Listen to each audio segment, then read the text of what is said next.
Alright, hey everybody. I have something really exciting here. This box has come in the mail and it's from an online auction that I participated on February 23rd, I believe it was.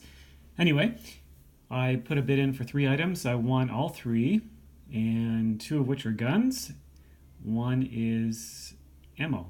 So I bought some old bullets, cartridges, because the type of gun that I bid on requires, well, it doesn't require, but historically the ammo is rated at a different weight than what is available currently. So I thought I would pick up some old surplus ammo and try it out in the firearm. So I'm just going to open this up quickly. I believe it's the firearms in here because our mail service can't deliver cartridges, I believe. I don't think it can. I think we need a special delivery service like UPS or Canpar. So that's just some information there. And here is the packing material. This is from Switzer's auction, so it's the first time opening this. Got some interesting looking packing material. Oh, what is right here? Firearm number 1. Oh, the cartridges are in here. Okay, that's interesting. Thought they had to be shipped separately. And firearm number 2. Let's put those down there. So this is what has come in the mail. I'm so excited. If you can read this, then you probably know which firearm I purchased. 38-200. So 38 Smith & Wesson 200 grain bullets. These are what most likely would have been fired in this one. And this one requires different type of ammo. And I'm going to open this one up as well. They're actually both really exciting. Some interesting history here. The first one here, let me just get this set up here. This is, I'm not sure which one I'm more excited about. I think this one here.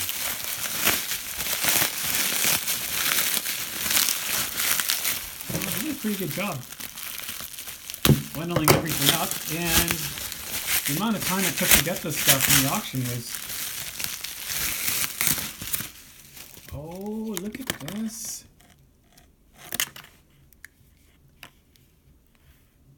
Enfield number 2 Mark I. This is exciting.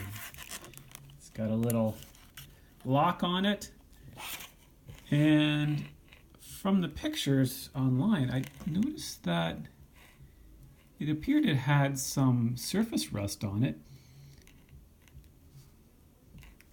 But as you can see, it looks pretty good. The screws look good too, not too bad.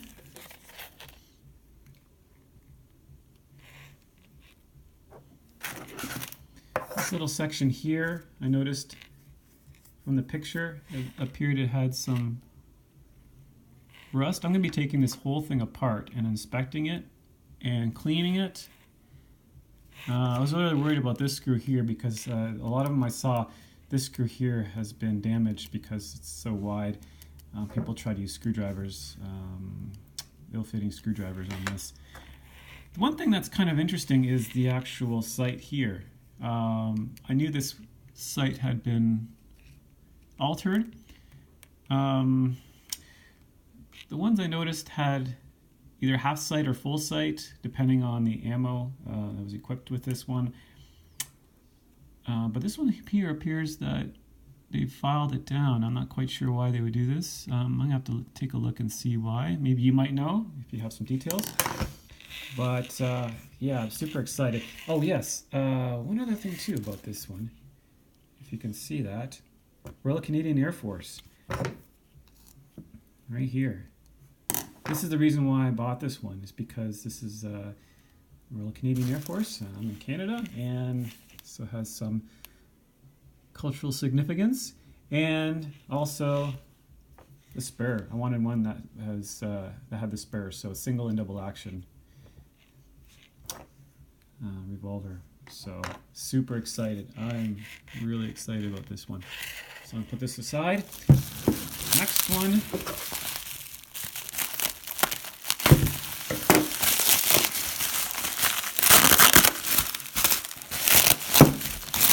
Okay, about the camera work here. And oh, look at this. This is a Margolin 22 caliber target pistol. Some of you may recognize this one. Also featured in the Star Wars films. Princess Leia used this. Altered, of course, on the front. But I thought I would get this one because I was looking for something in the 22 caliber cartridge size, so I can go to the range and just fire off lots and lots of rounds. 22 long rifle are pretty cheap here, so that's why I picked this one, as well as the story behind this gun is really fascinating. The designer, as most people know about this gun, he was blind or partially blinded during the Russian Civil War. So again, this is a very fascinating piece of history. And yeah, I'm just really excited to try this one out as well. Considering I haven't I've actually been to the range before, I haven't fired a handgun. So I thought I would start off with something with a low recoil, cheap ammo, and something that's quite accurate. So this is probably going to be one of the most accurate firearms I probably shoot in my collection. And that's it here. You can see the markings here. This comes with a key, by the way, so I have a little key here that I can unlock this. I actually bought some locks that I can show you as well that I've purchased. Really nice locks, trigger locks. And these are a must. You have to have these in Canada when you're storing your firearms. They have to have one of these, and they have to be in a case with locks as well, so double locked. There's other rules about firearms, specifically handguns, but I don't plan on putting this on the wall because you have to do a lot of different things and secure them to the wall. It's really quite ugly looking, so I'm not going to go ahead and do that. You can kind of see the markings there. MCM 22 long rifle. It didn't come with the compensator or any of the weights, so this is going to be something that I'm going to be looking for. It's a little project of mine. Whenever I go to gun shows or maybe auctions, I'm going to be looking out for things to go with this. Oh, and also with the, I believe some had, I think this actually came with some sort of weight on the bottom or extra grip attachment, so this one doesn't have that. Anyway, I put that here, and here are the cartridges. I bought 50 of these. I can't find these cartridges in Canada at the moment because they're just not made anymore. And actually tried to search for just the bullets themselves, and I could try casting, or not casting, but loading my own. And only one company that I could find, I think it's Matt's Bullets, has them, but they're not able to ship to Canada. I need a US address, and then maybe I can get some sort of freight forwarders to maybe ship those to me. But in any case, yeah, I wish I could get some of these. I'm going to try these out. What I'm going to do is probably buy a scale, and I'm going to take one of these apart, and I'm going to weigh the actual grains of powder to see if this was a proper load for this firearm. I don't want to take any chances and blow up my gun. So I think I might just take one apart and just measure one, just do a quality check. and see what that's all about. So let's see if I can open this up here. This is kind of a cool case. Kinoch, I'm probably pronouncing that wrong, but yeah, from London, England. So that's kind of cool. I'm actually be going to Scotland this summer, so actually I don't know if I'm going to be able to buy bullets there, but or cartridges, or maybe even just bullets themselves. But I am going to be looking out for parts for the Enfield because I have a feeling that it's going to be quite difficult to find something if I need. Here they are here. So you can kind of see the shape of that.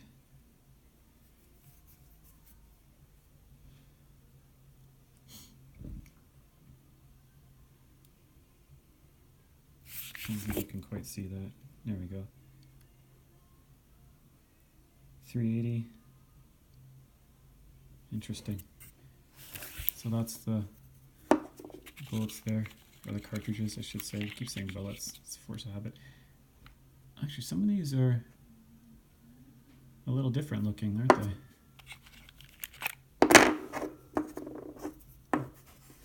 These two are probably the same, but actually, I don't know what the different colors here of material, if they're aged, or actually you can see some part of the crimp there. I don't know what the deal is with these things.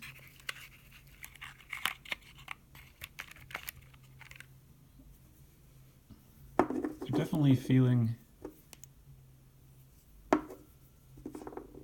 these ones actually feel heavier than these ones. I'm gonna have to get some regular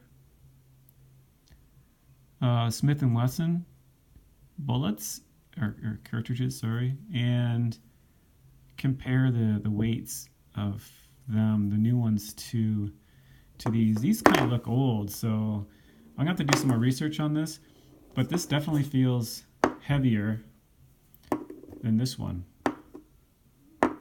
And as you can see, the shape is much different, and it's lead versus this jacketed round here. So I'm not sure why these are a bit different. But anyway, something that I will investigate and hopefully figure out before I throw these into my gun here. I definitely don't want to blow it up. So I'm going to be buying a brand new pack of 38 Smith & Wesson so I can compare and see.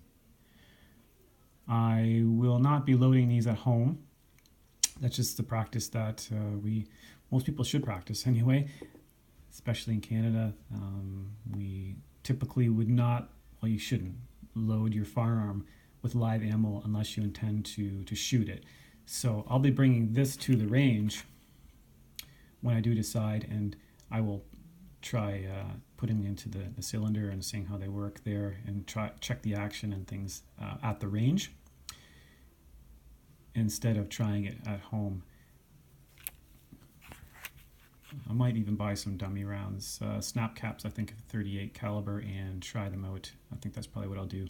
But these won't ever go into the gun, or any of my guns here at home will never be loaded at home. Anyway, that is the exciting news for today. And Switzer's auction, great experience with Switzer's auction. It was a lot of fun. So if you are looking to purchase basically anything related to firearms or ammo or metals, I mean, they have a whole bunch of stuff there. I'd recommend using them. The cost of the shipping, and actually I don't know the shipping charges here. I haven't had a chance to look. The premium, I think, was 15%. So whatever the price is of the items that you purchase, there's I think a 15% premium, I believe it was. And our taxes are 13%. So basically you just multiply by 1.28 to get the final cost of your item. So it's really important to know that before you start bidding, that there will be a 1.28 times amount added to your the cost of the items. So I'm looking at the actual shipping manifest. I don't see any shipping charges, so I'll have to figure out the deal on that. These bullets here were $50, so I basically paid $1 per bullet, per cartridge. The Enfield was $7.50. At the very end of the auction, I was getting a lot of counter bids, and I knew this was something I really wanted, so I budgeted for it. And because of the RCAF and the single and double action, I thought it was worth it. And this Margolin was $4.50. So this was probably about $50 more than what I wanted to pay. $400 was kind of what I was shooting for, literally. Or not literally, I should say. And I think that this was a good value too, because I really wanted something on the .22 caliber. I wanted something that was really interesting as well. And I thought this would be a good piece, especially a good conversation piece considering its provenance too. So anyway, I think I'm done with the video today. I have one more firearm I have to show, and I'll do that in the next video. I also have two books to show you as well. One came, actually both came the other day. One is a disassembly manual, and this one here is a historic manual that is significant to the Enfield. So I'm glad everything kind of showed up at once. I'm going to have a little review on this one because this is really fascinating. It tells about how to use the gun. And this was issued in 1942, so it's really quite fascinating. And the disassembly manual is pretty cool as well. I just got that from Texas. It was shipped here, and I'll go through that as well, because I needed something for reference when I take apart this one. The book is not going to help me with the Margolin or the other gun I have, unfortunately. And the Tokarev I have is really super simple. Actually, I just assembled that myself, and having first done that myself, it was really easy. I think I made only a little minor error, and I corrected it pretty quickly. It's a really simple gun, so that was pretty interesting. Anyway, on the next video, I'm going to talk a little bit more about the books I have and the other gun I have. And I have some other things too. I got some cleaning supplies here. I got some snap caps I wanted to talk about as well for people who are wondering about that. Hopefully you learned something about the auction process. It was really a nice process. I'd recommend it. And oh yeah, I also want to talk about buying guns online and my experiences. There were two different companies that I used. One was out west in I think Saskatchewan, one of our provinces out west, and the other one was in Ontario, where I live. And I kind of compared the two. Both were favorable experiences. One was more favorable than the other, so I can talk about that as well if you're curious about that as well. So anyway, thanks very much, and have a great day.